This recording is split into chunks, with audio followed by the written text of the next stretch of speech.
Muy buenas, clase. Vamos a hacer segundo vídeo de esta parte de inteligencia artificial y nos quedamos con las redes neuronales, que ya sabéis que es lo último que se ha inventado o que se ha implantado en todo este tema del aprendizaje automático. Al final es simplemente intentar imitar lo que son las neuronas del ser humano. Esto básicamente, pues aquí tenéis un dibujo, que al final una neurona tiene una serie de ramificaciones que le permite conectarse con otras neuronas y al final van trasvasando esa información, creando redes. Bien, esto si lo viéramos a nivel real de cómo funciona una persona, tenéis que pensar que esas redes al principio son neuronas que no hablan entre ellas. Cuando nosotros, por ejemplo, empezamos a patinar o aprendemos un idioma o lo que sea, esas neuronas empiezan a hablar entre sí, empiezan a crear lazos entre ellas. Poco a poco esos lazos se van reforzando hasta llegar al punto en que aprendemos una disciplina. Esa disciplina en verdad no es que las neuronas hayan mejorado su comportamiento, sino que los lazos entre ellas, esos enlaces, se han fortalecido y hemos creado redes que son casi como caminos. Esto no es broma, a nivel de neurobiología se demuestra que el cerebro es plástico y que va creando esos caminos. Eso es el entrenamiento y eso es lo que vamos a intentar imitar a nivel de software, a través de las redes neuronales. Entonces, vamos a entender que, por ejemplo, tenemos nosotros ahora mismo una neurona. Está feliz, ahí en su mundo, nos sonríe, y esa neurona recibe información de otras pequeñas neuronas. Esto es un poco como cuando tenéis un examen y, oye, le preguntáis a los tres amigos con los que tenéis más confianza. Esos tres amigos os dan una información, oye, pues va a salir esto, va a salir lo otro, y vosotros pensáis, ah, vale, pues me voy a estudiar esa parte. Lo interesante es que nosotros eso lo podemos modelizar a nivel de ordenador, teniendo en cuenta que esos amigos se convierten en unas variables que nos dan una información, nosotros la introducimos en esa neurona artificial que va a través de una función generar una salida. Muy parecido a lo que hemos visto siempre del software, entradas, salidas, ya digo que es a un nivel muy conceptual. Esta neurona que aparece así, digamos, autónoma, es lo que conocemos como perceptrón. Bien, pero igual que vosotros pues tenéis tres amigos, pero siempre le hacéis más caso a uno de ellos porque tenéis más confianza o porque pensáis que es mejor su opinión, pues estas variables que aparecen en la neurona artificial tienen una serie de pesos. Esos pesos son lo que nos va a permitir, digamos, equilibrar, ¿no? Ir poco a poco ajustando la respuesta de la neurona. Es decir, la variable no cambia, pero sí cambia la forma en que introducimos esas variables, en el peso que le damos dentro de nuestra ecuación. Además, introducimos un concepto de sesgo o de vías.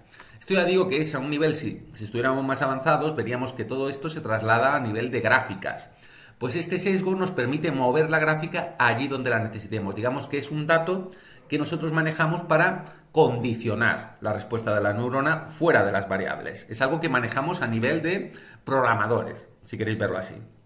Bien, ¿qué es lo que hace al final la neurona con todas esas variables y con el sesgo? Básicamente hace un sumatorio. Ese sumatorio resulta de multiplicar el peso por cada una de sus variables. Es decir, peso 1 por variable 1 más peso 2 por variable 2. Así todas las variables que tengamos más ese sesgo, ese bias que hemos hablado. Bien, esto nos daría un número que puede variar muchísimo, pero a nosotros nos interesa siempre que la respuesta final de la neurona sea ceros o unos. Muchas veces lo que hemos hablado, ¿no? Del código máquina. Nos interesa, pues al final, ya sabéis, que pase electricidad o que no pase. Siempre, pues es el lenguaje binario. Entonces, nosotros ese sumatorio lo vamos a pasar por lo que llamamos funciones condicionales. Esto ya digo que tiene muchísima miga, se nos va de madre, o sea, no necesitaría muchos conceptos de matemáticas, de geometría para explicar esto. Simplemente quiero que entendáis que esa función condicional, que ya digo que puede ser de muchas maneras, sinoidales, etcétera, tangenciales. Nosotros al final lo que queremos es que esa gráfica lo que delimite, cuando nosotros lo vemos, por ejemplo, en un plano, son dos zonas. Una zona que sean los puntos azules y una zona de puntos rojos. Una zona de puntos que nos van a dar 0, una zona de puntos que nos van a dar 1. Simplemente es eso. Lo importante es que esa función no es una delimitación de certidumbre, es decir, no sabemos seguro que el punto azul a un lado y el punto rojo a otro, sino que tenemos un porcentaje de probabilidad. A medida que nos alejamos de esa delimitación, tenemos un mayor porcentaje de certidumbre. Sabemos que en un 89% ese punto será azul. Sin embargo, si nos acercamos por la otra zona a ese zona límite, a ese umbral, por ejemplo, hablaríamos de que ese punto, la red neuronal lo identifica en un 65% de posibilidades como rojo. Ya digo que se supone que al cabo del entrenamiento nos va acercando, ¿no? Va haciendo que esa zona de incertidumbre va reduciéndose, que eso es lo que ya veremos con el tema de backtracing. Todo esto, por supuesto, está aplicado cuando solo hubiera dos variables, es decir, cuando podemos configurar un plano. El problema, que las neuronas trabajan con cientos de variables, por lo tanto ya necesitaríamos un tema de conocimiento de geometría, de matemáticas, entenderíamos el por qué es tan importante que las funciones de activación tengamos un poquito de juego. Ya digo que eso, informática 2. Ahí ya nos meteremos y el que tenga ganas ya de profundizar en estos temas. Pero simplemente es eso, es un poquito el visualizar cómo estamos dividiendo la casuística en dos factores. Al final, esa neurona que estaba en medio de la nada, nosotros podemos ir aumentándole esa complejidad. Es decir, que directamente nosotros podíamos extraer una respuesta de la neurona, o lo que podemos hacer es que esa neurona hable con otra neurona. Le vuelvo a preguntar, digamos que vosotros pasáis la información y consultáis con otra, y a su vez otra. Es decir, podemos ir creando una serie de capas intermedias hasta llegar a la capa final. Así establecemos que en la red tenemos una capa de input, que es donde están todas las variables, una serie de capas ocultas, que es donde están lo que llamamos neuronas en sí, todas esas funciones, y una capa de output, que es la salida. Es lo que comentábamos antes de introducir las fotos y que al final nos diga si es gato o perro. Bien, esto se puede ir complejizando, podemos ir haciendo que haya en cada una de esas capas ocultas varias neuronas, que no hablan entre sí, sino que hablarán con la siguiente capa. Y esto ya digo, se puede hacer inmensamente complejo, simplemente es ir aumentando el número de capas y el número de neuronas que activamos. Y también podemos incluso aumentar el número de variables de la capa de input. Esto ya digo que cuando hablamos de los modelos que estamos viendo ahora del lenguaje, de ChatGPT y todo esto, estamos hablando de miles de millones. O sea, es brutal, ¿no? Está más allá de lo que podríamos visualizar. Siempre vamos a dos dimensiones, a esas gráficas, pero trabajamos con lo que trabajamos.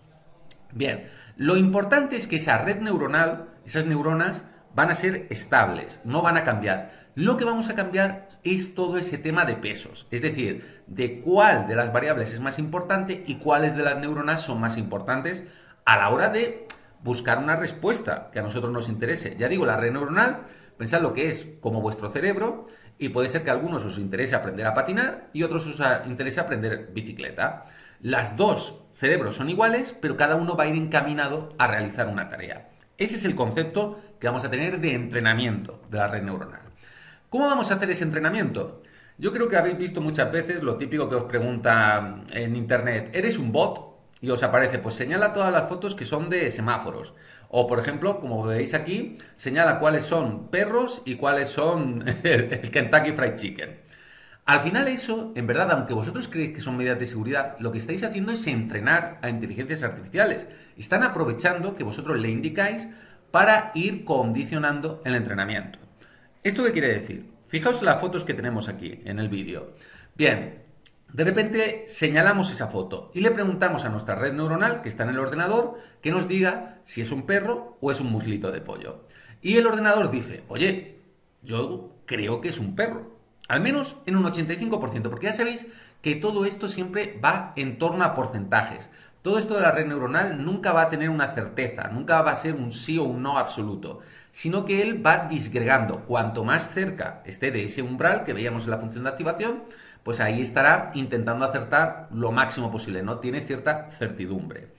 Bien, cuando vemos que falla, siempre tiene que haber un ser humano que le diga, oye, ¿te has fijado que te has equivocado? Que lo que has señalado que decías que era un perro no es un perro, son muslitos de pollo. Es decir, empezamos a introducir el aprendizaje reforzado. ¿Qué quiere decir esto? Que si antes veíamos en el primer vídeo todo el tema de aprendizaje no supervisado, ahora lo que estamos haciendo es que él hace ese aprendizaje no supervisado, pero hay una persona que de vez en cuando le da un toque de atención, un castigo, si queréis verlo, para decirle, oye, aquí hay algo que no cuadra. Bien, ese castigo es lo que vamos a denominar como backpropagation. Básicamente es la forma en la que la red neuronal va mejorando. Esto ya digo que lo hemos visto en la práctica del perceptrón, el tema de las épocas. Ya digo, vamos a intentar verlo lo más sencillo posible. A mí me interesa sobre todo conceptos. Imaginaos que nosotros tenemos nuestra red neuronal e introducimos una imagen de un perro. Bien, la red dice, oye, es pollo frito. Y tú le dices, cuidado, esto que acabas de decir es un error. Bien, entonces él lo que hace es que desde esa capa de output, él investiga la primera capa oculta, mirando desde atrás. y dice, oye, a ver, ¿cuál de las neuronas ha tenido culpa de que yo me haya equivocado? Y la señala. Salta a la siguiente capa, vuelve a registrar todas las neuronas de esa capa y dice, oye, esta ha tenido la culpa. Sigue yendo hacia atrás y sigue señalando todas las neuronas culpables hasta llegar al origen. Y lo que hace es marcar ese camino en donde, digamos que la que había de pesos ha provocado que haya un error a la hora de calificar esa foto. Bien, cuando tiene localizado esos caminos, cambia los pesos y los ajusta para decir, oye, yo todo el rato te he dicho que era un perrete, ¿entendéis? Él no se ha equivocado, él de repente ha sido capaz de cambiar su configuración para ajustarla a una respuesta correcta. Entonces, más o menos, esto es lo que entendemos como red neuronal, lo vamos a dejar aquí y ya saltaremos en el siguiente a cómo esas redes neuronales se ha ido aplicando a los modelos de lenguaje o incluso al tema de reconocimiento de imágenes. Ya digo que no es difícil, simplemente iremos machacando esos conceptos y veréis que al final, pues oye, algo que sí que es verdad que a nivel de programación y de matemáticas es muy complicado, pero a un nivel racional, pues tampoco es para tanto. Venga, gente, seguimos trabajando igual de bien.